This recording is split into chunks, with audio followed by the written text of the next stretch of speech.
Ever since I ended up in a wheelchair due to an accident 3 years ago, my husband and mother-in-law have become much colder towards me. One night, my husband said something I couldn't believe. "Sorry, but could you please leave this house for a moment?" What do you mean?" I asked, shocked. "I mean exactly what I said. My mother and I talked it over and decided," he replied. "Are you saying you want a divorce?" I asked, trying to understand. "Yes, that's it. I've been thinking about it for a long time now. You can't earn any money, so I don't need you," he said harshly, as if he was squeezing blood from a stone. "I understand. Thanks for everything and thanks for leaving me with nothing," I said, getting up. I left, knowing it would take them some time to realize the meaning of my words. My name is Linda Gray. After graduating from university, I have been working at my current company for 7 years. "Well then, I'll be heading out." "Thanks for your hard work," I said. "Thanks for your hard work too," a colleague replied as I closed my laptop and got up from my seat. I looked at the clock by the window and saw it was already 4 hours past my regular working time. An afternoon meeting had run late, and I had been preparing for a conference and responding to emails, which took longer than I expected. I left the office, got in the elevator, and went down to the first floor. As I walked through the automatic glass doors at the entrance, I saw that the sun had already set. I checked the train schedule on my phone as I left the company gate and headed to the nearest station. On my way, I saw two of my husband's colleagues walking in the same direction. I wondered if Jack, my husband, was already home. We had stopped talking about work at home recently, so I had no idea if he was busy. Talking about work at home had been making Jack cranky, so we naturally stopped discussing it. As I rode the train home, I stared out the window, lost in thought, watching the scenery go by. When I was dating Jack, we used to finish work at the same time so we could go home together. But for the past year or two, our schedules have been completely different. On the train, I noticed a young couple near the door, maybe college students, having a fun conversation about a movie they saw recently.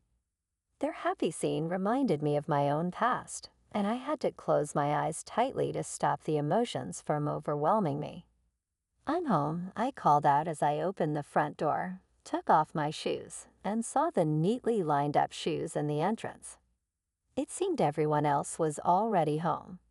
I heard the living room door open behind me and the sound of slippers coming closer.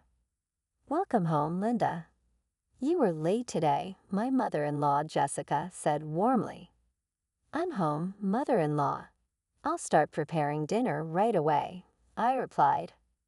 "Oh no, you don't have to rush. You're tired from working overtime, aren't you?" she said kindly. "Not really," I said cheerfully. The afternoon meeting ran late, but things should settle down soon. I walked with Jessica to the living room. After getting married, it was just Jack and me, but last year, when his father got sick and was hospitalized, we moved into his parents' home and have been living as a family of 4 ever since. "Welcome back, Linda. You've had a tough day, haven't you?" My father-in-law, who was reading the newspaper on the living room sofa, greeted me warmly. "I'm back," I replied with a smile. Last year, he had a sudden brain hemorrhage and needed emergency surgery. While his condition was serious for a while, he has fully recovered after his rehabilitation. He's calm and friendly, and I like talking to him. Since the first day we met, he used to be the head of the finance department. Before he retired, he often gives me useful advice on managing the household budget. When I visited, we finished preparing dinner and gathered around the table as a family. Jessica mentioned that Kelly, who came over for lunch the other day, had a daughter named Jelite who had grown a lot. "Kids grow up faster when they're not yours," I responded. "Kelly is as beautiful as ever, and having a child really makes her look even more graceful," Jessica continued. "I guess so," I replied. Kelly is Jessica's niece and Jack's cousin. Jessica often seems disappointed that Jack and I don't have children. She's not very happy that I continue to work after our marriage and often hints that she would like us to have a child whenever we meet. Honestly, I've always found it hard to deal with Jessica, especially since we started living together.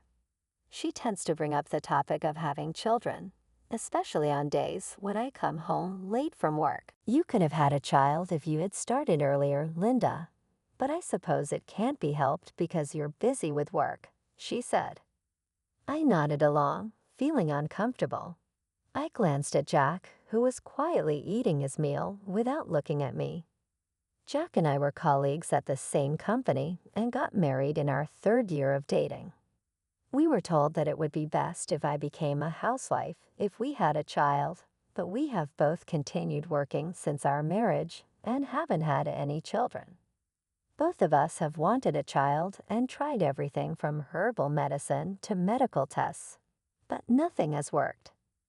Despite a sense of loneliness, we decided to keep living as a couple and focus on our work. However, I started to feel a distance growing between Jack and me. We got married out of love and promised to make each other happy, but our relationship has gradually become cold. I think it started when Jack began having trouble at work. He didn't tell me anything, but I heard from a senior colleague in his department that Jack was struggling because he couldn't keep up with his peers. Jack is a gentle person who doesn't handle pressure well and tends to push himself too hard. I knew, without him saying anything, that he was feeling anxious and frustrated about the situation. But whenever I tried to offer him support, he would refuse to talk about his worries, insisting that he was fine and that I shouldn't worry. So he continued to keep his feelings to himself. I couldn't push him to open up, and I felt helpless that I couldn't be there for him. Even so, on our days off, we would make an effort to travel together or spend a relaxing day at home, enjoying our time together as a couple. When I felt drained from our unsuccessful attempts to have a baby, Jack was always there, quietly supporting me. That's why, even if I couldn't solve Jack's problems directly, I wanted to be by his side, providing comfort and peace. The turning point came when I got a promotion at work. I was recognized for my achievements on the projects I worked on and was one of the fastest among my peers to get promoted. That's amazing. Congratulations, Linda, Jack had said. I can't forget the look on his face when he congratulated me. I was so touched that I could only manage a simple thank you. As my work got busier, the distance between Jack and me seemed to grow. We spent less time together, our conversations became fewer, and when my income surpassed Jack's, we hardly even made eye contact anymore. I would watch Jack finish his meal in silence and then leave the table without a word. I can't help but wonder if I hadn't been afraid of being pushed away and had tried harder to support him, would we have a different relationship now? When I opened my eyes, the first thing I saw was the bright white light of a fluorescent bulb. After blinking a few times, I looked around and realized I was lying in a hospital bed. I looked down and saw an IV in my arm, and both of my legs were wrapped in layers of bandages and casts. The moment I tried to move, an intense pain shot through my body. Tears welled up in my eyes from the sheer pain. My body felt as heavy as lead, and it seemed impossible to move. What on earth had happened? I tried to recall my memories leading up to that moment. I remembered going to work as usual, finishing a meeting and report, and leaving work on time for the first time in a while. After leaving the office, I was heading towards the station, which was busier than usual because of rush hour. Then I heard the screeching sound of sudden brakes from behind me. I turned around and felt a violent shock.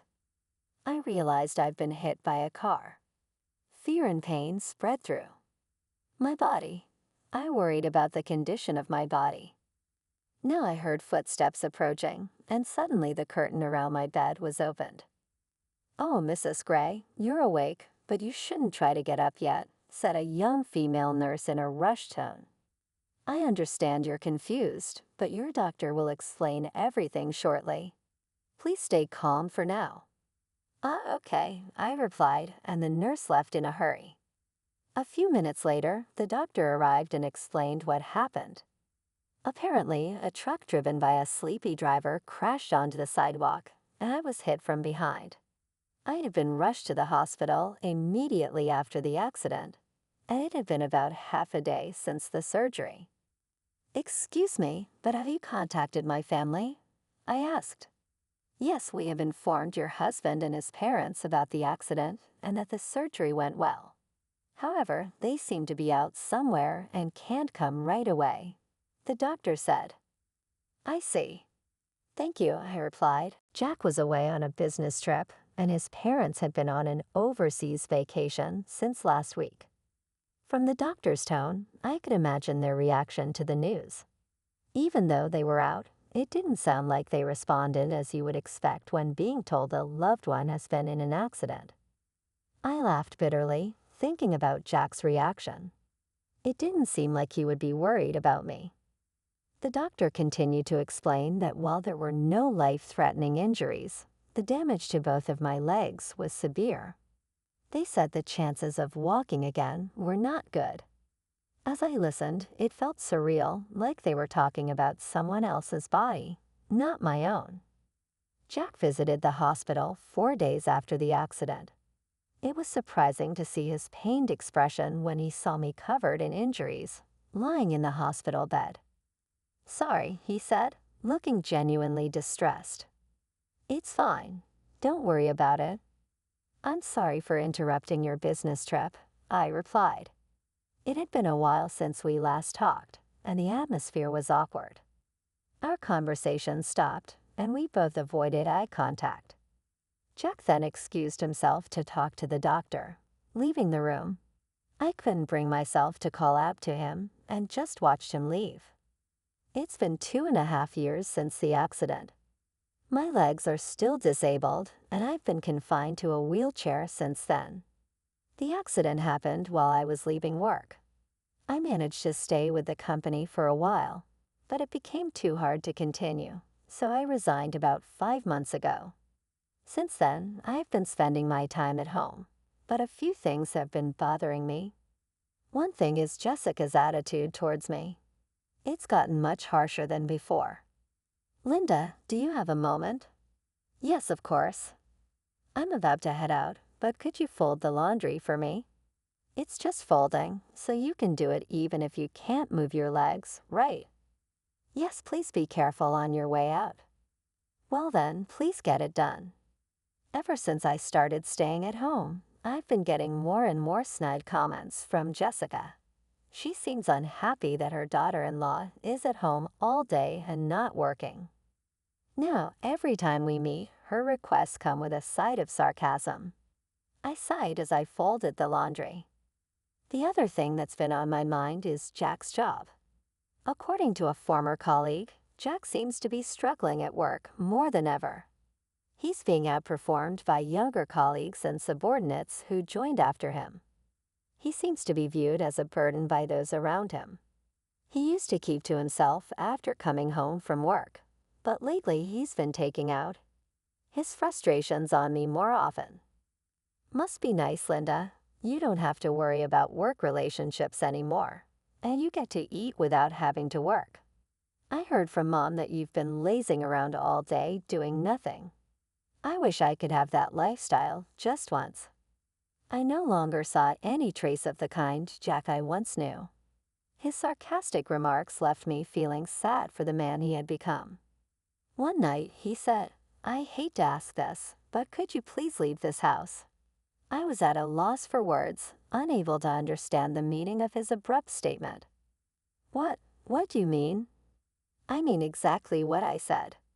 My mom and I have talked it over and decided, he replied. I turned to look at Jessica, who was sitting next to Jack. Linda, ever since you quit your job, you haven't contributed to the living expenses or helped around the house. You've just been staying at home all the time. To be blunt, it's a nuisance for you to stay here any longer, she said, a triumphant look in her eyes. Jack remained silent, avoiding eye contact with me. Jack has a tough job too. Just because you're married, he doesn't have to support you anymore, she added. I looked at Jack, who was staring down. Jack, are you asking me to leave? Is this your way of saying you want a divorce? Yeah, that's it. I've been thinking about it for a long time, he replied coldly. So, after all this time, you have no feelings left for me? Why would there be? Of course not, Jack said, his words spilling out like a flood. Do you know how miserable I feel every time I see your face? You must have looked. I thought you looked down on me, thinking you were better than me every day. It felt like the threads of our relationship were unraveling one by one. I tolerated you because you were contributing to the household expenses, but things have changed.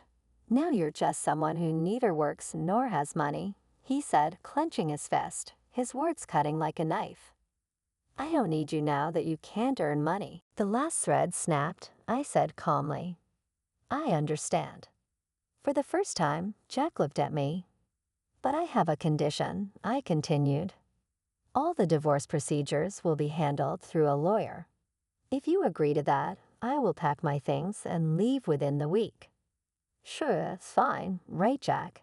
Jessica said. Jack nodded silently. Well then, that's how it is, Jack, I said, jolting him out of his silence. Thank you for everything up until now, and thank you for leaving me with nothing, I said before walking out.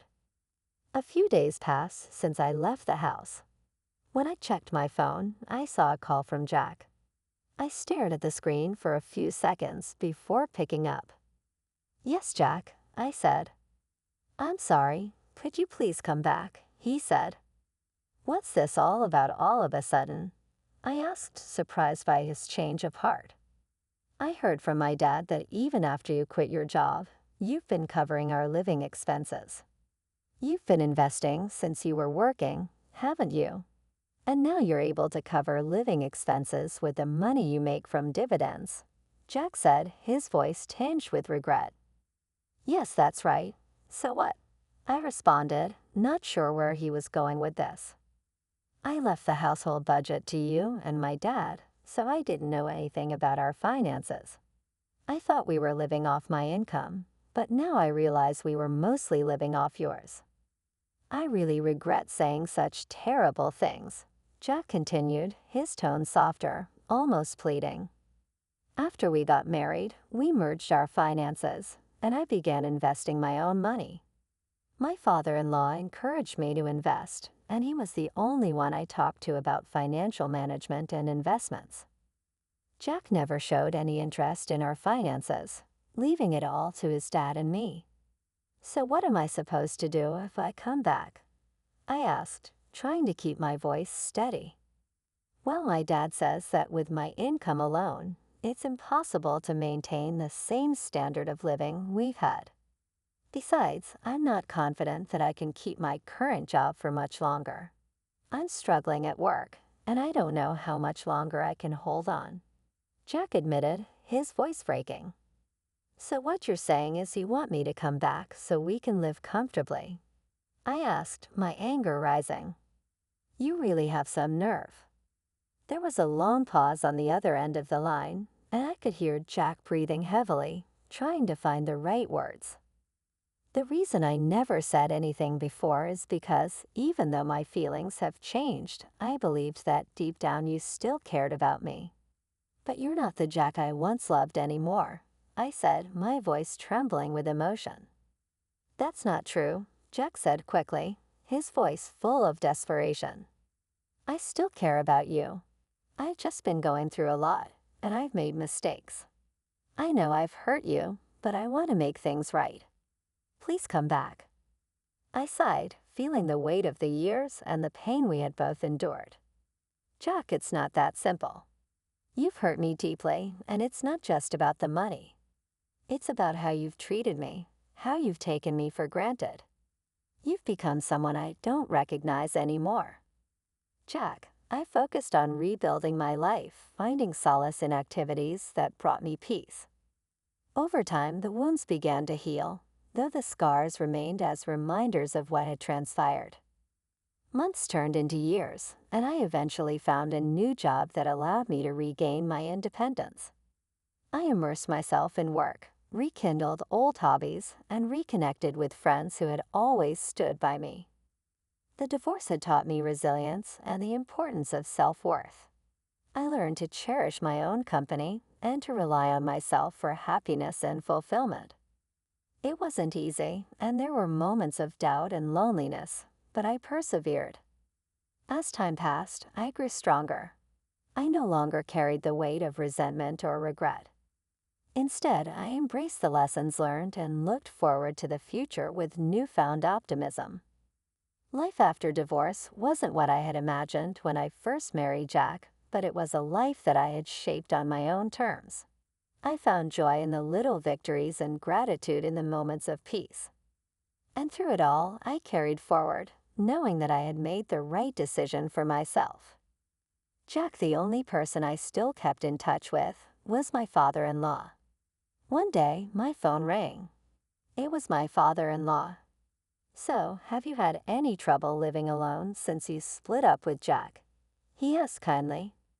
"No, not particularly," I replied, feeling a bit relieved to talk to someone who genuinely cared about my well-being.